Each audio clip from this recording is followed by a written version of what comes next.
Il est vendu comme le Godox Killer, la nouvelle génération de flash sur batterie, l'évolution de la pratique photographique en extérieur. Je parle du Q4, le dernier né de la marque Neewer, leur fer de lance en matière de flash autonome.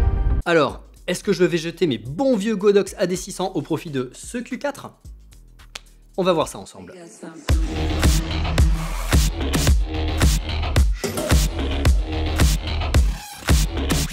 Alors, je suis un gros utilisateur de flash sur batterie. Que ce soit pour du portrait en extérieur ou pour du reportage en entreprise, je me déplace toujours avec un flash pour éclairer mes sujets. Alors, quand Neewer a sorti un flash de 400 watts sur batterie, compatible HSS avec une monture Bowens, bah forcément, ça m'a titillé. Surtout que bon, il a une dégaine atypique, on va dire. Bon, je vous avoue que je ne l'ai pas acheté moi-même ce flash, hein. C'est Neewer qui m'a contacté pour une collaboration sur la chaîne, et ils m'ont laissé choisir ce que je voulais dans leur catalogue, et au final, ben, c'est le Q4 qui m'a fait de l'œil. Alors, je tiens à préciser que je ne suis pas tenu par un contrat avec Neewer, tout ce que je vais dire, bah en fait j'ai le droit de le dire, et mon avis ici sera complètement impartial. Bon, ce flash, il est intéressant pour plusieurs raisons. 1, 400 watts, c'est assez puissant pour bosser en extérieur. 2, le HSS, c'est indispensable pour shooter à grande ouverture. Et 3, la fixation Bowens. Sur le papier, le Q4 a tout du parfait flash de terrain. Mais bon, vous me connaissez, moi la fiche technique, ça me suffit pas. J'ai besoin d'aller tester le matos en conditions réelles pour me faire un avis. Je l'ai donc utilisé durant tout le mois dernier sur des shoots en studio et en extérieur pour pouvoir vous faire le test le plus complet possible. On va commencer par parler ergonomie parce que bah, c'est clairement ça qui frappe hein, quand on le voit pour la première fois. Le truc, il a quand même une dégaine un peu chelou. Bon, on sent quand même que Neewer, ils ont voulu innover avec ce flash. Exit le design longitudinal qu'on a l'habitude de voir habituellement. Une fois que vous aurez retiré cette chose qui vous permet de fixer le Q4 sur un pied, vous aurez juste une base carrée avec une poignée et une ampoule. Alors au premier abord ça a l'air cool, mais en fait c'est pas si pratique que ça. À cause de ce format cubique, l'encombrement total du flash est trop important pour tenir dans un sac. On a ici des dimensions de 18,5 par 15,4 par 21,2 cm. Et c'est beaucoup trop gros. Le Q4 ne rentre pas dans mon sac Peak Design, ni même dans mon ventre, et dans aucun des sacs que je possède en fait. Donc ce design cubique là, ok il est atypique, mais il est pas oufi ouf. Alors oui, si vous retirez le bol et que vous enlevez l'ampoule, effectivement dans ce cas là, on a quelque chose d'assez plat et d'assez compact. Mais bon, si vous faites ça, le problème c'est que la LED ici, elle est à nu, elle est plus du tout protégée, et du coup si vous le conditionnez comme ça ou si vous le transportez comme ça, vous risquez de l'abîmer. Hop, je vais d'ailleurs le reprotéger parce que j'ai pas envie de le niquer ce flash. Donc bon, le design compact, il est pas si compact que ça. Au final, ce flash prend plus de place qu'un flash standard de même puissance. La poignée est assez costaud et bien pratique pour balader le flash, mais plus intéressant, la batterie est amovible. Ça veut dire que vous pourrez en acheter plusieurs et les faire tourner sur un shoot qui pourrait durer une journée entière. Ce flash est vendu avec une protection qui fait aussi office de bol quand on enlève ce truc. Et c'est assez malin parce que ça permet d'avoir les deux en un. Donc si jamais vous aimez shooter avec un bol, vous n'avez pas besoin d'en prendre un en plus sur votre shoot. Donc ça c'est assez bien pensé, mais si vous êtes comme moi et que vous n'aimez pas shooter avec des bols, c'est pas grave parce que ce flash est livré avec la sacro-sainte monture Bowens. Et non, on n'a pas ici une obscure monture propriétaire, mais un bon vieux Bowens open source, compatible avec tous vos modificateurs de lumière. Et pour moi, c'est super important, parce qu'un flash avec une monture propriétaire, ça veut dire des modificateurs de lumière limités à ceux que produisent la marque, et des prix prohibitifs. Mais ici, c'est pas le cas, donc merci Neewer d'avoir doté le Q4 d'une monture Bowens. Dernier point, le Q4 dispose d'une lampe témoin LED de 30 watts. En vrai, c'est pas mal du tout 30 watts pour une lampe témoin, en tout cas c'est bien plus puissant que ce que proposent mes autres flashs. Cette lampe témoin, elle va pas uniquement vous servir à faire le focus, vu qu'elle est relativement puissante, vous allez aussi pouvoir vous rendre compte en live de l'incidence de votre flash sur votre modèle. Enfin, en studio, hein, parce que dehors, 30 watts c'est peanuts. Mais bon, c'est quand même cool. Tout ça c'est bien gentil, mais ce flash il est fait pour être utilisé en extérieur. Parce que oui, en extérieur, on doit composer avec le soleil. Et le soleil, c'est pas toujours notre ami. Quand vous l'avez en backlight, il vous faudra une lumière de débouchage pour révéler votre modèle.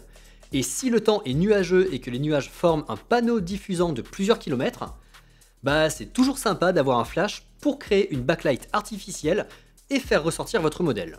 Et en extérieur, on va pas utiliser des girafes, mais plutôt une perche au bout de laquelle on va fixer notre source de lumière. Alors oui, bon, déjà en France, c'est interdit de posséder ou d'exploiter un animal exotique, donc déjà ça on oublie. Et en plus, comment vous voulez faire tenir une girafe sur un sol complètement branquignol, comme dans une forêt ou, je sais pas moi, sur une plage? C'est beaucoup trop chiant en fait.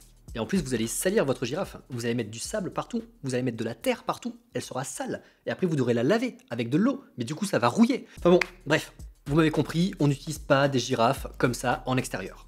Donc, la perche qui va tenir le flash, bah, c'est à l'assistant de la porter à bout de bras pour que la hauteur soit optimale. C'est la technique dite du trépied humain. Et si le flash est trop lourd, bah l'assistant il galère. Et si l'assistant galère, la lumière elle est pourrie. Et si la lumière elle est pourrie, bah moi je suis pas content. Et je dois avouer qu'avec ces 2,24 kg, j'avais un peu peur que le Q4 bah, il soit trop lourd. Mais au final, ça passe. Laurent a pu le manipuler 2 heures d'affilée sans trop souffrir, alors même que j'avais équipé le Q4 d'une softbox de 100 cm. On est donc quand même pas mal en termes d'encombrement et de poids déporté. Donc oui, ça passe. Le corps du flash est en plastique et les parties proches de l'ampoule sont en métal pour favoriser la dissipation de chaleur. On est sur une bonne qualité de fabrication sans être transcendé non plus. Hein. Voilà, c'est bien, mais il n'y a rien de notable à noter. Bon, par contre, j'ai eu l'occasion d'utiliser ce flash par temps de pluie et bah, étonnamment, il a bien tenu le coup. Alors attention, ce flash, il n'est pas tropicalisé.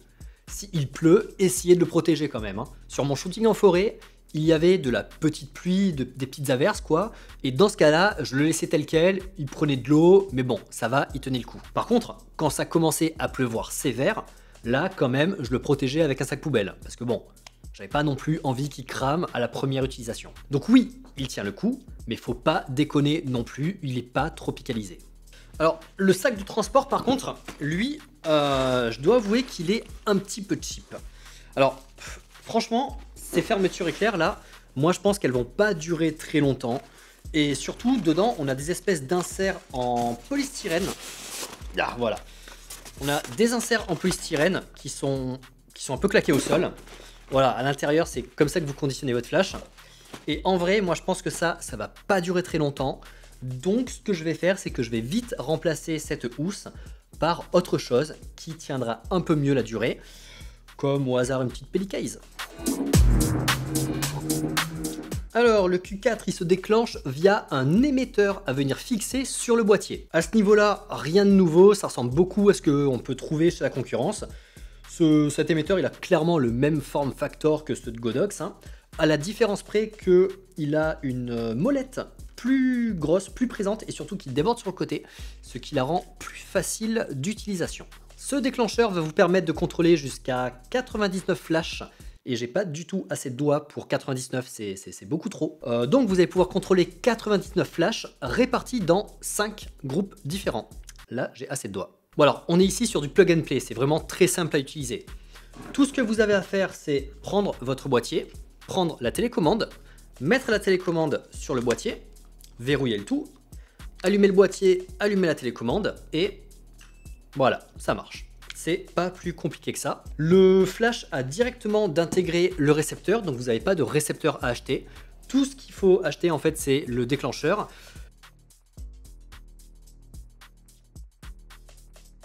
Bon, je vais maintenant vous montrer l'interface de ce déclencheur. Vous allez voir que c'est assez intuitif. Donc ici, vous avez les 5 groupes A, B, C, D, E qui vous permettent d'attribuer des flashs en fait à des groupes. Il faut qu'ils aient chacun des paramètres différents. Ici, sur la synchronisation, vous pouvez, là, vous voyez, hop là, ça active le petit truc, activer ou pas la synchronisation HSS. Avec mode, vous pouvez activer ou désactiver la lumière de modeling. Si jamais vous sélectionnez un en particulier, vous pouvez être beaucoup plus précis. Vous pouvez aller jusqu'à 10 pas d'incrémentation, donc c'est-à-dire que vous allez de 10% à 10%. Vous pouvez aussi la désactiver si vous voulez. Voilà, donc si jamais vous devez ajouter des flashs à des groupes, vous sélectionnez juste le groupe et vous appuyez sur mode pour venir ajouter des flashs. Hop là, ici avec cette molette là, tac, en la bougeant, ça vous permet de faire changer la valeur qui est ici. Donc là je suis en TTL. Si jamais je me cale en manuel, bah voilà, ça me permet, cette molette ici me permet de venir changer ma valeur. Donc vous avez 3 modes possibles avec ce flash. Le premier, c'est le mode TTL. Alors moi je vous avoue que le mode TTL, j'en vois vraiment pas l'intérêt, hein. Le mode TTL, c'est une sorte de mode automatique où l'appareil photo est censé comprendre à votre place ce que vous voulez faire. Bon, moi j'ai jamais rien réussi à faire avec du mode TTL, donc c'est quelque chose que j'utilise pas. Vous avez le mode manuel qui lui est bien plus intéressant puisque vous pouvez vraiment gérer la puissance de votre flash manuellement comme vous le voulez.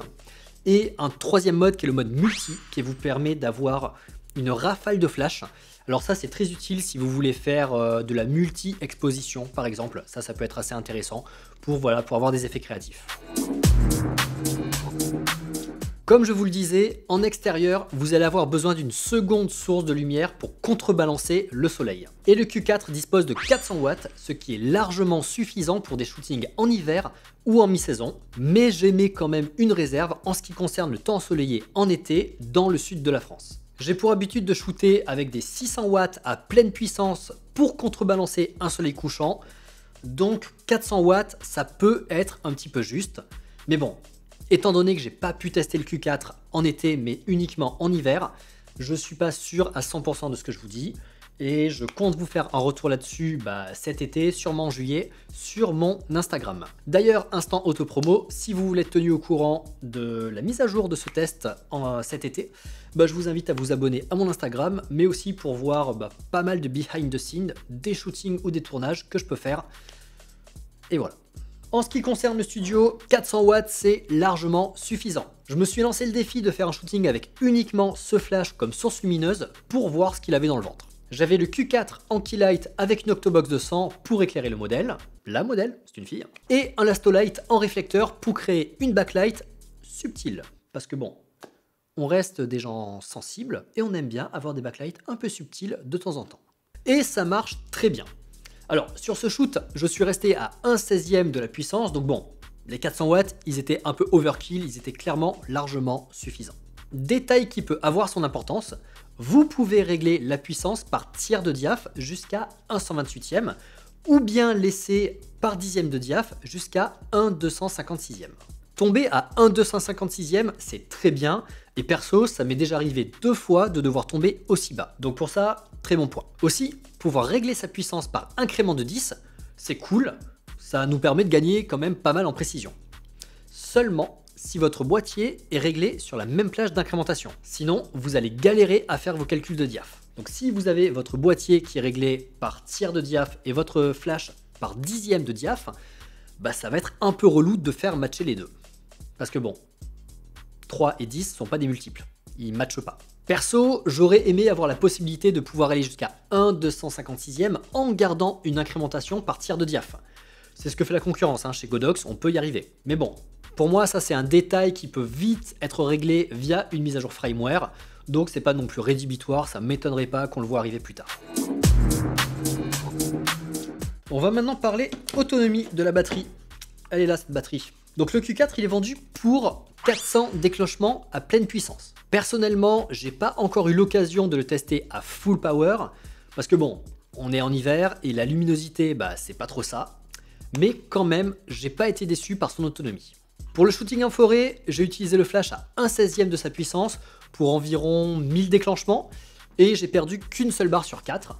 Ce qui me fait dire que ce flash, il va vous permettre de tenir une journée entière sur un shooting en studio ou en extérieur si c'est pas trop lumineux. Et bon, pour une journée en plein cagnard, comme dans le sud de la France, à mon avis, vous pouvez tenir une demi-journée, ça va le faire.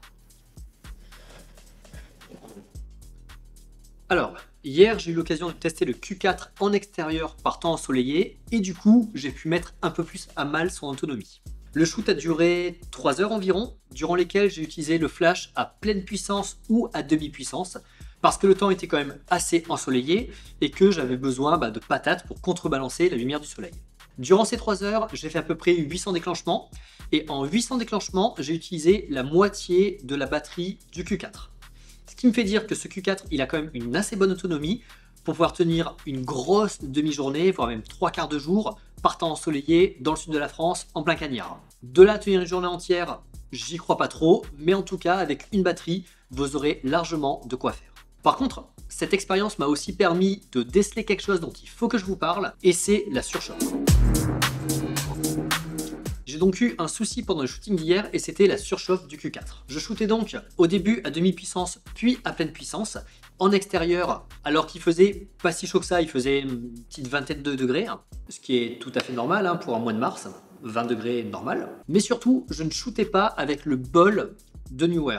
Je shootais avec une softbox de 65, donc une softbox assez petite. Ici, j'étais pas avec une softbox de 100 ou de 120, ce qui fait que l'espace d'air qui est chauffé autour de l'ampoule, eh ben, il est forcément plus compact et donc ça va monter en chaleur plus rapidement. Chose qui ne doit pas arriver, je pense, avec le bol de Neewer, puisque ce bol, j'ai l'impression qu'il a un système de refroidissement à l'intérieur, il est creux, ce qui fait que ça doit éviter la surchauffe. En tout cas, quand vous allez shooter avec une softbox et à pleine puissance, il faut savoir que le flash va surchauffer. Alors personnellement, je suis un peu un frénétique de la gâchette et j'ai tendance à déclencher assez rapidement. C'est-à-dire que quand le flash me dit qu'il a rechargé, clac, je le déclenche automatiquement. Voilà, je suis quand même assez rapide dans mes déclenchements, ce qui fait que le flash, il a quand même pas mal à encaisser. Et dans ce genre de cas, le flash se mettait à surchauffer au bout de 20 à 30 minutes. À noter que ça n'arrivait que quand le flash était à pleine puissance. À demi-puissance, je n'ai pas eu de problème de surchauffe. Mais quand même, il faut savoir que si vous shootez à pleine puissance avec une fréquence assez élevée et une softbox, vous allez avoir des problèmes de surchauffe. Alors, ces problèmes de surchauffe, ils ne sont pas inhérents à Neewer et au Q4. J'en ai déjà eu avec le Godox AD600 sur batterie, mais quand même, ça m'arrivait dans des situations un peu plus extrêmes. La dernière fois que ça m'est arrivé, c'était quand je shootais pour des pâtissiers en cuisine pendant la canicule d'il y a 2 ans. Je crois qu'il faisait 30 degrés dans la cuisine, donc c'était assez tendu hein, comme condition. Et là, effectivement, le flash avait surchauffé. Mais ça ne m'était jamais arrivé en extérieur. Donc voilà, il faut savoir que le Neewer est moins endurant que les Godox en matière de chauffe, mais que si vous ne shootez pas à pleine puissance et juste à 1/2 de la puissance, vous n'aurez pas ce souci. On va maintenant aborder les points techniques. Je l'ai mis à l'envers. Tac. Donc, on va maintenant aborder les points techniques de ce flash en commençant par le temps de recharge. À pleine puissance, il est de 1,2 secondes et à faible puissance, il est quasiment instantané.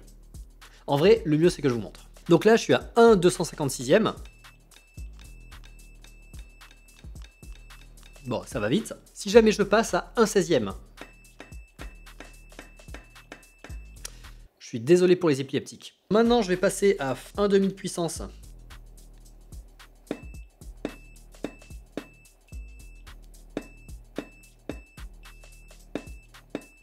Bon, on est quand même pas mal. Et maintenant, à full puissance.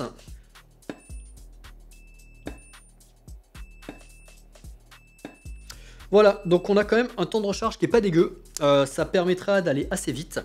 Et voilà, pour être assez flex avec vos modèles. Alors, la durée du flash, c'est un truc assez important, mine de rien, si vous voulez figer un mouvement rapide. C'est quelque chose qu'on utilise surtout en studio, pas trop en extérieur, parce qu'en extérieur, on a quand même pas mal de lumière parasite, mais ça me semble quand même important pour que j'en parle ici.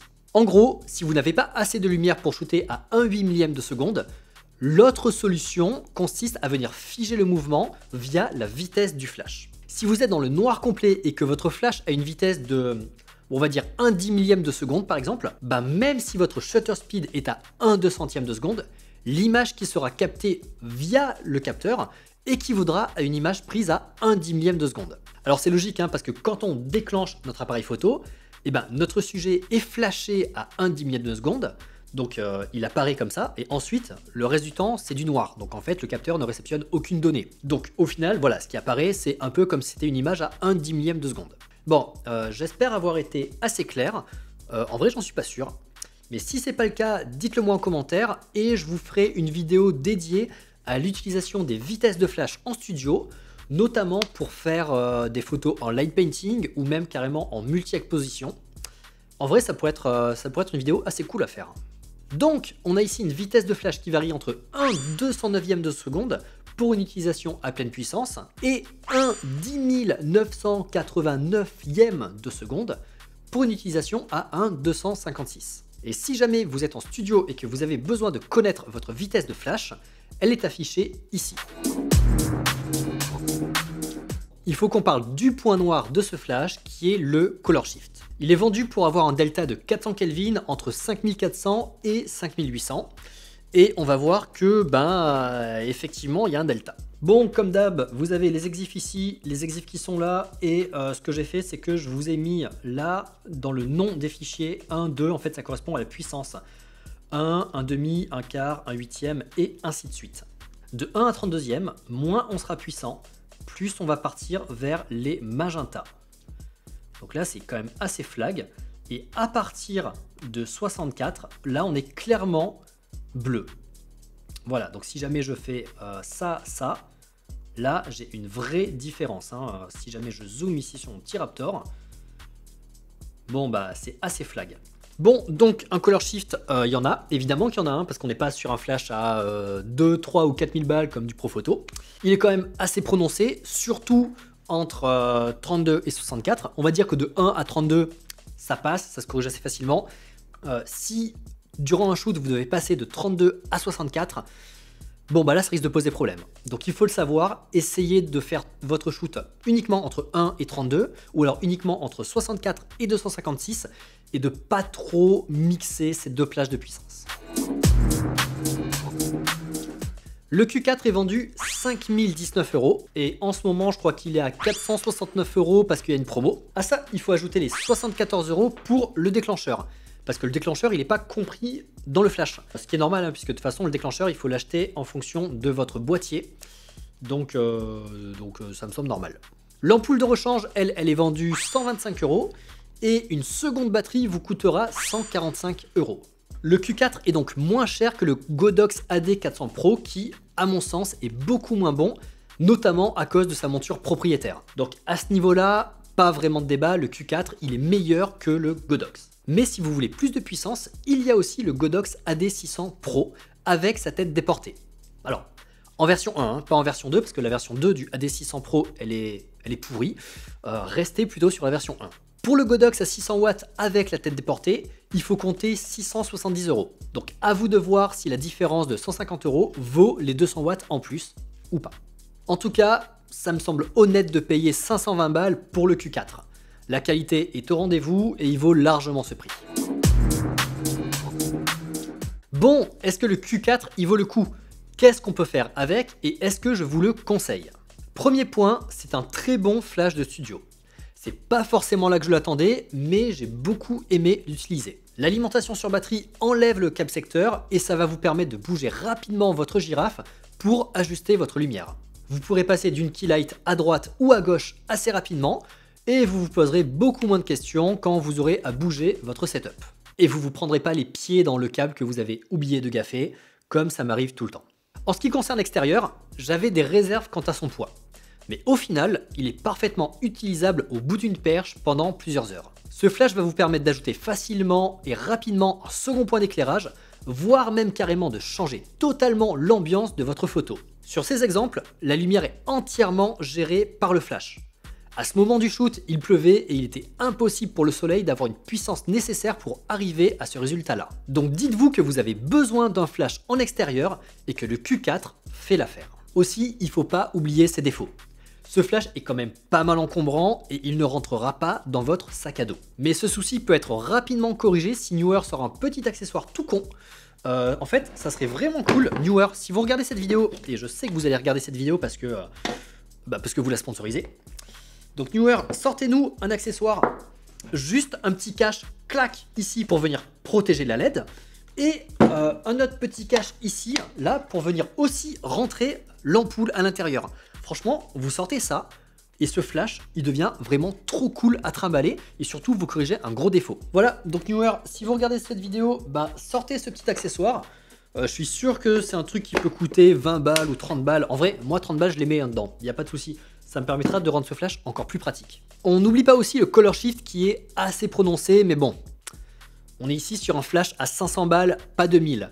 Donc bon, évidemment qu'on ne peut pas s'attendre à avoir 0 color shift sur toute la plage de puissance. Donc le color shift, si vous le savez, vous le prenez en compte et ça ira.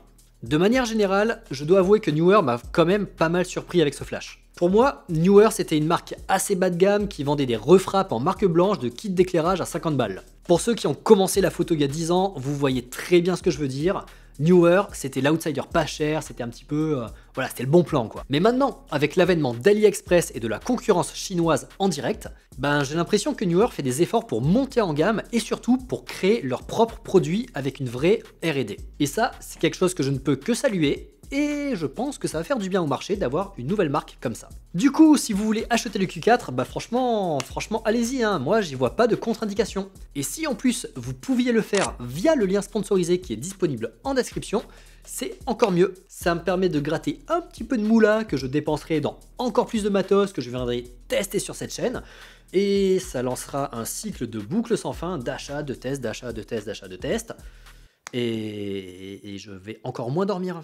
Bref, utilisez le Q4 pour faire de grosses photos bien vénères et on se retrouve bientôt pour de nouvelles aventures palpitantes.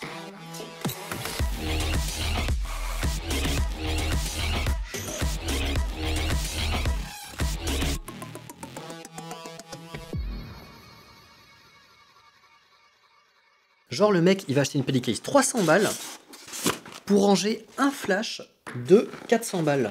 C'est n'importe quoi. Personne n'y croit.